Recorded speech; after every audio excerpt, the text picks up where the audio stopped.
Hello peeps, drakken here. Today I want to show you how to set up and manage your industry areas in City Skylines to get all the unique factories and at the same time preventing issues like not having enough raw materials for your production or not enough buyers for your products. We are using the city of Drakken for this tutorial, a city with about 20,000 population. This also makes this video the 8th episode of my Let's Play series, so welcome back my regular viewers. Now all my number crunching friends will probably love my homework because I set up an Excel sheet where in this column you can pretty much put in all the buildings you want to have or you plan your production for, and in this line you pretty much get all the balance in your resources. So as you can see, I'm using up my raw resources entirely and then have slight overproductions in some fields. So the ideal tool for planning your production.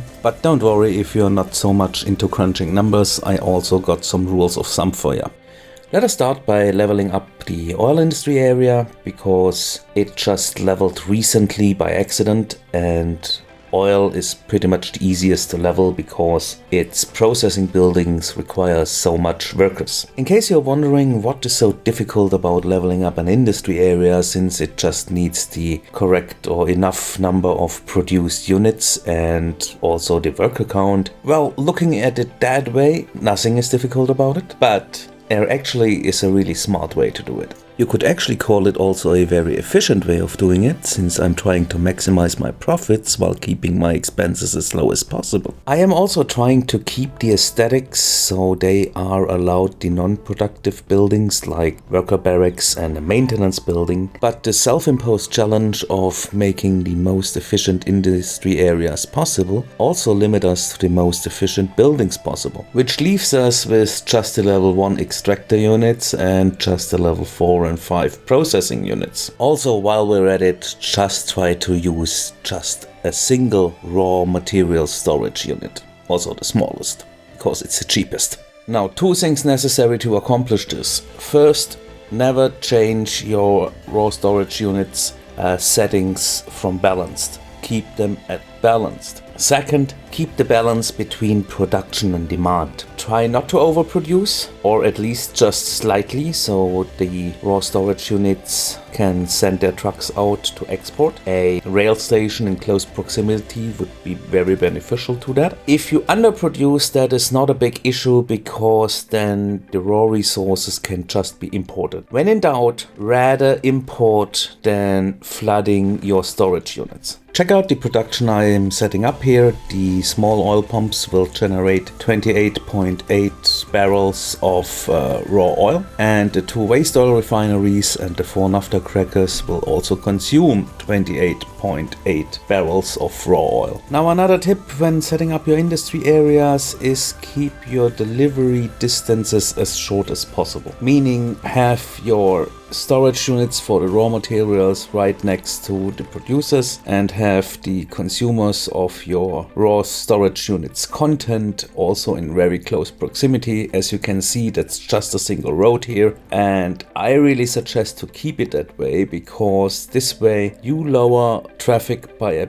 big margin because they don't really have to travel that far. As you can see on the top corner of the screen, the warehouse district is also right next to the industry area, so all the processed goods will be delivered straight there. Enough transportation tips for this video because I'm planning another one focused entirely on the topic of moving goods through your city. We are done with all for now. Let's have a look at the forestry. Now, you saw me placing the sneaker factory, and the level 4 forestry unique factory is going to be the soft paper factory, and both of them have one thing in common. Both require crops to operate. So what we are basically doing with building or leveling them up in this order is we are creating a demand for more crops by putting down those unique factories. To make the timber industry level, I'm just putting down more processing facilities. I am draining the storage, but that will sort itself out later. Now here's why you shouldn't change the storage settings from balanced. If you set it to empty, that's pretty much going to force the facility to try to export as much as possible, because if you actually produce enough goods and the warehouse or storage building should keep to like 20%, then pretty much everything that is close to bringing the percentage higher, it's going to export that stuff, which results in less deliveries to your other unique factories or other facilities, because the warehouse or storage building is mainly concerned about keeping that storage percentage as low as possible. As it has leveled to level 4, I'm just exchanging some of the processing facilities to create more workspace and also putting in the maintenance building. So the only use I could think of for a warehouse or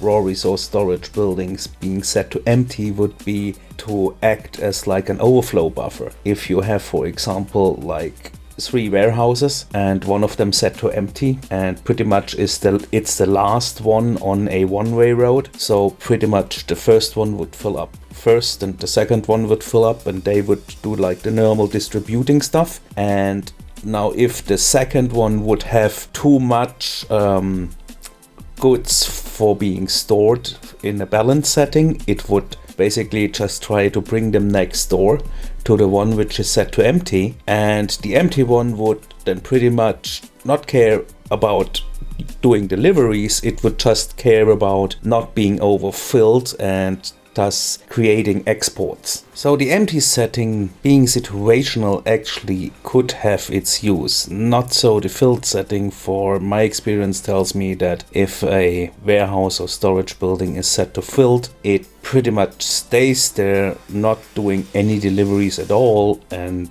that's pretty much it. So why would you waste space for a storage building that doesn't do anything? So here I'm replacing the biomass pellet plants with the pulp mills. The timber industry, by the way, is the smallest of the industry areas because it only needs 5 extractors and 5 processing units to serve all the unique factories. Now a little cleanup here and then we can finally go to the farming industry, which is, if you want to level it in the most efficient way possible, as I suggest, also the most difficult, because even to get to level 3 you really have to put in kind of more buildings than with the other industries, just because they require so few workers. For example, we have 3 flour mills here.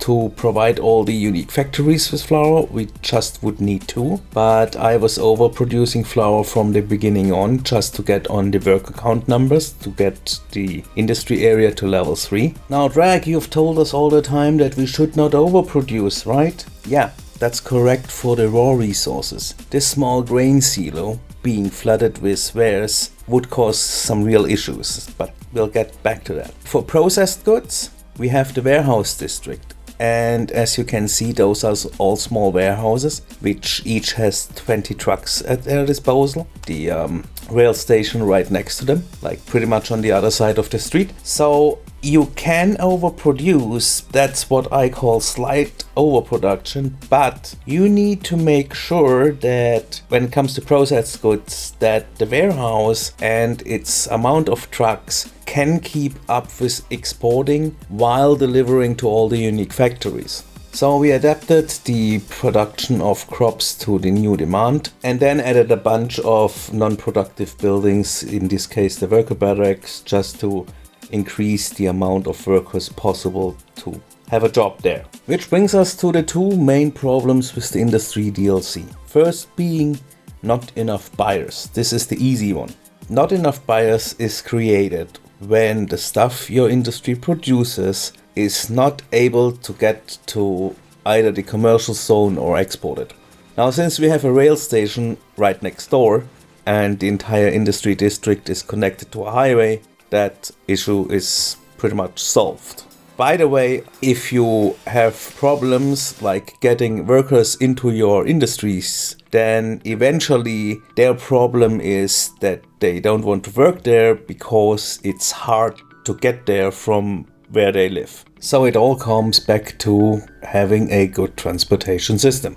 Which brings us to the second problem the people most often have with the industry's DLC, not having enough materials. Now you need to understand that this is closely related to the overproduction issue I mentioned throughout the video. If you, for example, have a storage unit and you flood it with materials, goods, wares, whatever, top priority for them is to keep the level, not to deliver the goods. So if you overproduce, they will start exporting, and if all the trucks are used up for exporting, none of the trucks are available for doing the deliveries to your unique factories. You can't import processed goods. You can import raw materials, but not processed goods. Those need to be produced locally. By flooding a storage unit that is supposed to deliver them and thus making it export all the time, well, you create the problem. Solution to this issue is adding more storage, so the added trucks then hopefully can do the deliveries or participate in the exporting. But adding more storage also increases your expenses, so you probably want to keep your storage space as low as possible while maintaining its ability to do all the deliveries. So the entire storage warehouse problematic comes down to how much wiggle room you want to have and you can afford. Also keep in mind that the distance a truck has to travel determines how soon it can return to the facility to do another delivery. Which is why I decided that the small raw material storage units right in the center of an industry area should be totally sufficient to deliver all the raw materials to the processing facilities. Whereas if they would have to deliver, like from the extraction area over to the processing area, which is on the other side of the map, I would probably have to go with a bigger storage facility. So how do you know if the amount of storage, respectively the amount of trucks it provides, is sufficient? Maybe you noticed me checking the raw material storage every now and then. So let's have a look at this grain silo. Rule of thumb here is as long as it stays in the 40s or 50% full range, the building is doing okay. As we can see, it requires 5 trucks to be in use of the 12 it has available to keep that level by doing its deliveries. So in theory, we would have like 7 more trucks available for exporting, and that is the wiggle room I was talking about. The amount of trucks available is the limiting factor here, and this is a temporary capture. The availability of trucks fluctuates strongly depending on how many factories have ordered goods at the same time, which is why keeping the balance of production and demand over time is so important. Now, with all the industry areas leveled up, I'm now going to put in all the remaining unique factories, but as Drakken grows and I really want this to become a big city, we will have to return and add also the regular industries. If you don't want to miss my take on that, I suggest you make sure that you get notified about my new uploads. For the next episode, I want to do something different, sort of dealing with this traffic by adding more walk and bikeability to the city. If you are still watching, you are part of the 20 and out elite, kind of the few people which watch my videos till the end. So here is a secret code for you guys. It gives me a smile when I read this in the comments. It's just a word, I know, but it shows your appreciation for my content. So that's it. Thanks for watching. Please leave a like if you liked it, and I see you guys next time. Bye.